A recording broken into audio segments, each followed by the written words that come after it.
Welcome back to Mastering Metail, live from the Cannes Lion International Festival of Creativity, which brings the creative communications industry together for a week each year to celebrate, learn, and network. And we're here to learn about innovations in the digital advertising industry. This is another episode of our Cannes sessions, 4 special episodes featuring leaders in e-commerce and advertising who are here to share their knowledge and insights, recorded live from Cannes, France. I am your host, Emma Irwin, and I'm a senior editor and specialist at Flywheel Digital. In this episode, we're talking with WARC and Haleon about marketing effectiveness. So let's meet our guests. My name's Alex Brownsell. I'm the head of content for WARC Media. So at WARC, I head up our WARC Media product, which is, as the name kind of insinuates, fairly media focused. We write a bunch of reports, we release a lot of data forecasts, and I also generally could contribute to all of our major projects where it overlaps into the media zone. I'm Simon Peel. I'm the global head of media at Haleon, which, for those that don't know, was kind of GSK. So it's all of its consumer brands from GSK. They moved into this new company called Haleon, and I look after the media. Perfect. What did you do before that? I worked at Adidas about 7 or 8 years as their global head of media. And then before that, I worked at 20th Century Fox working on theatrical releases for their media. No.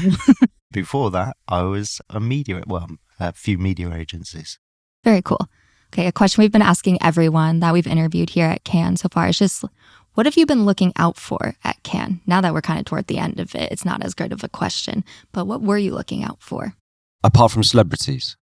No, Yes. and given it's the word that we've repeated quite a lot just now, the media topics have been super interesting for me. I know it's a festival of creativity and, the creative output, but there's so much interesting media innovation and tech stuff that I've been really looking into.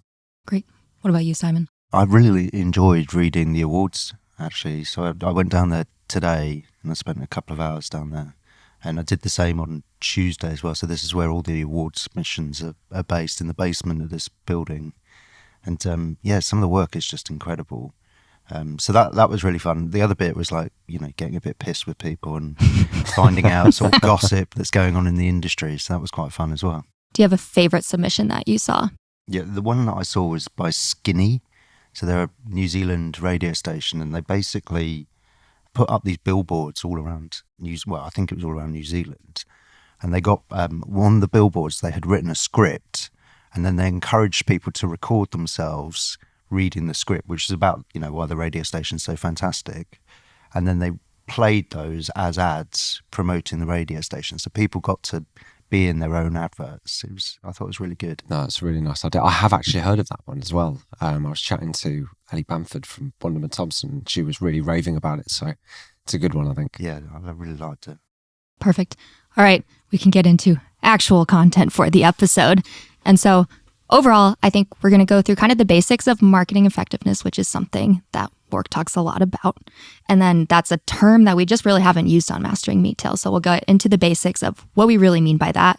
Then we'll talk a little bit about brand versus performance marketing, another thing that has rarely come up on Mastering Metail in specific. And then talking about kind of an increasingly digital world and how marketing has changed for brands and how they need to adapt. But first up, Alex, you get to be put on the spot for all of these first. But I believe in you. So I think every brand or business kind of strives for marketing effectiveness. And as I already mentioned, such a pillar for what WARC covers and researches. But can you help just kind of explain more about what that term means for maybe someone who isn't quite as familiar or really only hears advertising effectiveness?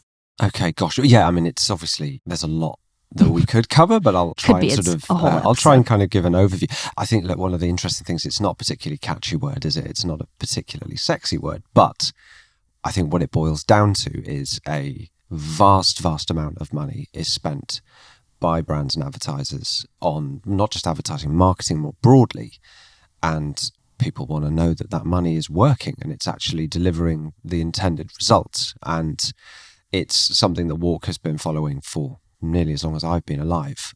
But it feels like over the last few years, I think there's as more and more money is spent on, particularly in the digital world, there's been this desire to go from having a bit of a punt and trusting your instincts and trusting precedent to actually knowing that something is going to work. So at WARC, we talk about the 3 E's: evidence, examples, or expertise. But the evidence and the examples are the two that we really try and draw from to sort of get that effectiveness learning. And just a really quick thing I want to add is we're talking about effectiveness, not efficiency. Particularly in certain regions of the world, those two can be quite conflated. They mean different things. What we're talking about is better. Better is not always cheaper. So we always want to make a distinction there. That was a good distinction, because I would have not broken those two words apart in my head. No, and people don't. And I think that's an education job that we try and do as WARC. We try and help people to understand that efficiency, obviously, nobody wants to spend more than they absolutely have to, of course. But yeah, lowering the cost doesn't always make things, more effective. It doesn't always give you a better ROI. Perfect. Thank you, Simon. So Alex just talked about brands wanting their marketing to be effective. Can you tell me a little bit about how Haleon thinks of that? Because you work for a brand/advertiser. I do indeed. Yeah, we actually ripped off WARC's definition of marketing effectiveness. So I think I'm going to misquote it, so sorry, Alex, but it's something like the process of marketing activities that deliver an outcome or a measurable result, something like that. I should have used that. You should have. So we've focused quite a lot on this efficiency versus effectiveness because it is quite confusing. And I think people do focus too much on the cost and driving down price. So something that we look at is a quote by Peter Drucker, who was quite a famous business consultant for many years ago. And he talked about efficiency is doing things right and effectiveness is doing the right thing. So we use that quite a lot, and it helps sort of frame it. But essentially what we're looking for is that the marketing investments that we make, whether it's in media, advertising, or more expansive than that, are driving an outcome, ideally in both the short and the long term. But we need to know what we're trying to achieve first. So, yeah, the general definition is a rip-off of WARC's. But yeah, philosophically, that's what we're trying to do. And because you've worked for multiple brands, would you say that that's kind of been the philosophy throughout your whole career, or that's very specific to Haleon? No, probably all the way through my career. I mean, when I was at a media agency, that was kind of a taught thing, like actually you're trying to benefit your client and you're trying to get the right outcome for them. And then when I went client side, it was the same as well. But I do think that there has been this confusion within the industry, like marketing industry as a whole, between efficiency and particularly on ROI, it's a real issue, and effectiveness, because those two get misconstrued and people chase an ROI, and typically better ROI comes from lower costs and you're going to get less revenue overall, which sounds a bit mind-bending, but it's true. Amazing. Okay, so next up, I want to talk about kind of brand versus performance marketing. And one shout out to our CEO, Duncan Painter, who did mention this on stage at Cannes. But that's something that's been brought up a couple times on Mastering Metail, but I haven't really forced anyone to break that down and explain it to me. So Alex, I'd love for you to kind of help walk me through what we mean by those two different terms.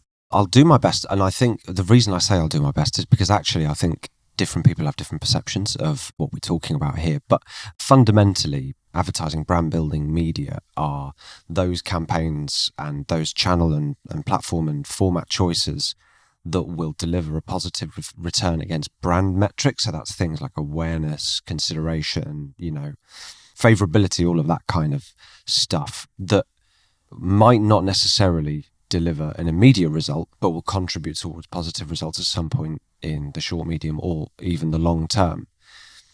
Performance media is, in ultra simplified terms, is where you are trying to affect that point of conversion much lower down the purchase funnel, such as the purchase funnel exists, hitting consumers at a really vital moment near the point of purchase to sort of get them over the line.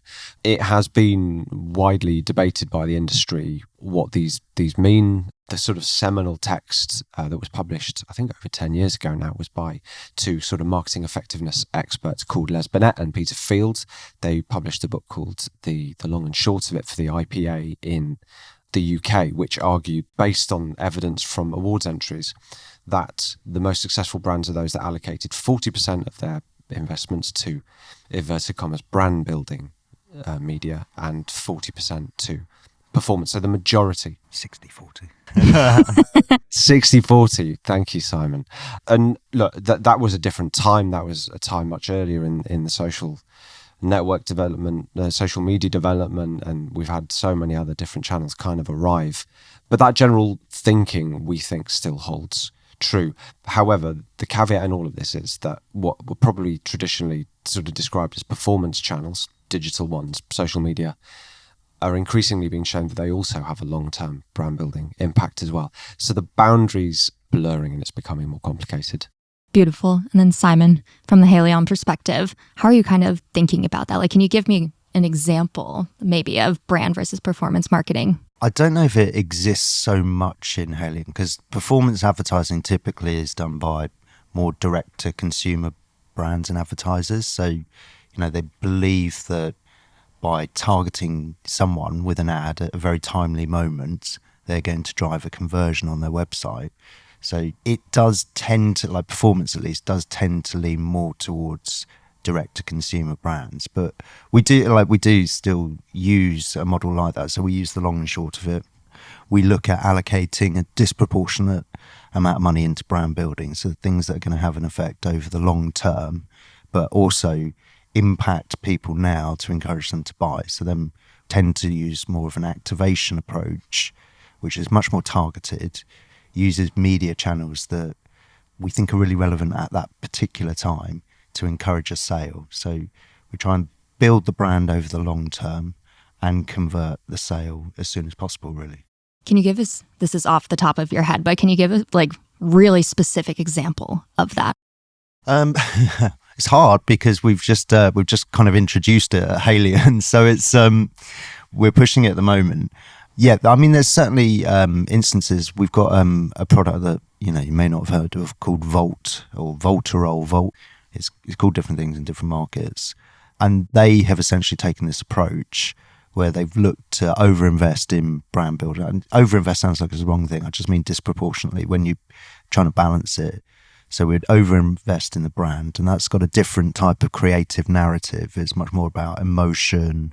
It's not really focused on the sale so much, or not trying to focus on the price of the product, as an example.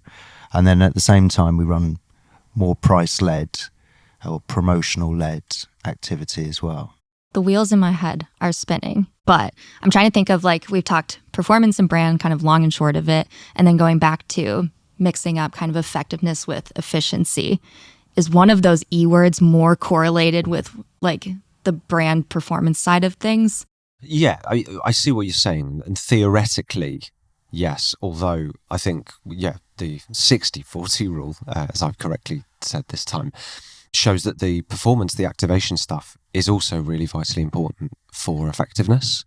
It's not that if you only did brand building, I mean, depending on the brand and the category and all the rest of it, but most brands need to use a combination of those two different things to achieve all of their goals. So people would more readily associate performance and efficiency. I don't think that's necessarily fair.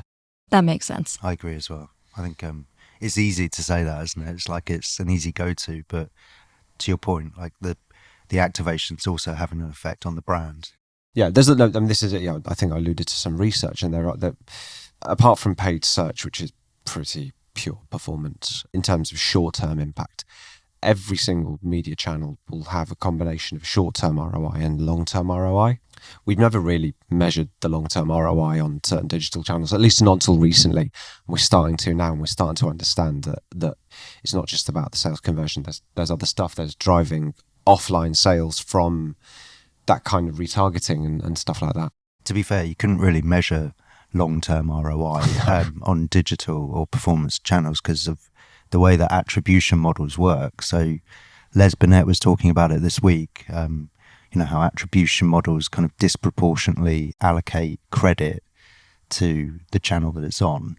And all of these channels have different windows that they look at the advertising for. So for instance, an attribution model on Google might only be for 30 days. Facebook, it might be 7 days. And then they're not misattributing, they're attributing credit based on that. So there was never really a long-term ROI unless you use something called econometrics, which looks much more expansively across the marketing mix and looks at both the short and the long term. How do you measure econometrics if it's looking that far? Yeah, so econometrics is a measurement technique that takes typically, I think, about 100 to 200 variables, and it's looking at stuff like sales. Well, it's actually measuring sales, and it's looking at the impact that the weather might have had, that inflation might be having, that unemployment rates might be having. And then it layers on top of that marketing investment. So if you're running a PR campaign, it will build that in. If you're running a TV campaign, it will build that in. And then what it does is it looks at the correlation between your marketing investment and sales. And then once it does that, it can predict pretty accurately what marketing channel is having an effect on a sale. And you can look at that both in the short term and, importantly, in the long term. Thank you both for all of that. I'm just learning so many new things. This is great. And we're getting our picture taken, as I can see. But okay, let's kind of go a little bit more meta with things. And so we're living, I think we all know, in this like much more increasingly digital world, which has really challenged marketers to adapt to new innovations. And we are currently at the International Festival of Creativity, which inspires even more innovation each year, especially around this time of the year.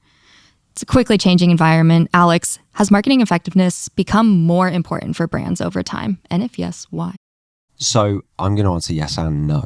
And that's, fair. This is a slightly personal view, but obviously, I think from a WARC perspective, what we've seen is that over the years, there has been a growing acceptance and acknowledgement that effectiveness matters, that some of the tools and some of the approaches that we've advocated they're kind of growing in acceptance and popularity, not just with, I guess, strategy and econometric nerds, but also actually at the senior echelons within businesses. The very fact that Cannes Lion, we have been co-creating WARC, that is, has been co-creating a whole program on which we call Creative Impact, I think shows that this is gaining currency. So that's my yes. My no is that I think for a lot of marketers, there's still a lot of pressure to deliver short-term results. So even though the head and the heart may say, yes, this is what we should be doing, sometimes, especially, with economic headwinds that we've seen over the last kind of 6 to 12 months in different parts of the world, some of these principles and practices go out the window when actually we need to sell some stuff now. And we're not judging, but we're not sort of too dogmatic about this. We understand businesses need to be flexible. I do think that we're on a journey to the kind of principles that we advocate at WARC becoming much more ingrained.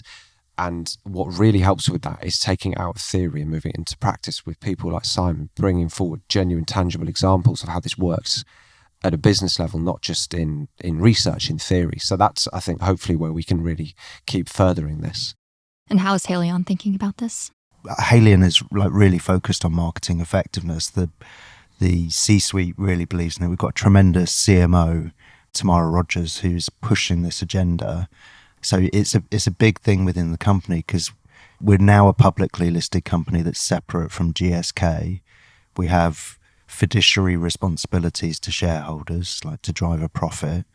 And the best way of us doing that over a sustainable period of time is marketing effectiveness. I mean, you can cut your budgets and you can get profit now, but if you keep on doing that, like in 2 years, 3 years' time, you're not going to have a brand that anyone knows or is particularly memorable, and therefore they're not unlikely to buy your product. So you need to have that sustainable approach, which is thinking like, how do you get the sales now in the next quarter, and how do you build something called mental availability, which is like memory for the future as well, so that people, when they are buying or thinking about buying a product, your brand springs to mind. When you're thinking about marketing effectiveness, like in the longer term, how long do you hold out on something before you kind of decide? That is a great question. I'm thinking about that. I've never asked that question. And I know that's incredibly difficult to answer, but there's a really good anecdote. I think is it Jerry Bulmer? Time for a quick fact check.